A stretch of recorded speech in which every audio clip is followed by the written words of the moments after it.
नमस्कार. आज आपण बनवत आहोत अंडा भुर्जी. 4 अंड्यांची भुर्जी आपण बनवणार आहोत. त्यासाठी 2 मोठे कांदे बारीक चिरून घेतलेले आहे.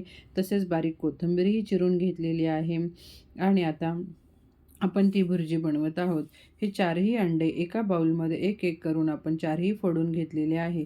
ही अंड्याची भुर्जी तुम्ही अशा पद्धतीने करून बघा. तुम्हालाही खूप आवडेल. आता आपण काय करूया, एका कढईमध्ये तेल घ्यायचे.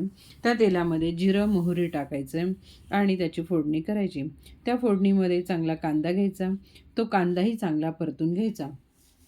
कांदा चांगला सोनेरी रंगावर परतल्यानंतर त्यामध्ये चवीनुसार मीठ टाकायचे, हळद टाकायची, आपल्याला आवडेल तसे तिखट आणि थोडा गरम मसाला टाकायचा आणि ते फोडलेले सर्व अंड्यांचे मिश्रण त्यामध्ये टाकायचे आणि ते चांगले परतून घ्यायचे.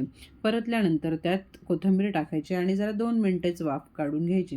ही वाफ काढल्यानंतर आपली अंडा भुर्जी तयार आहे. आता ती आपण सर्व करूया.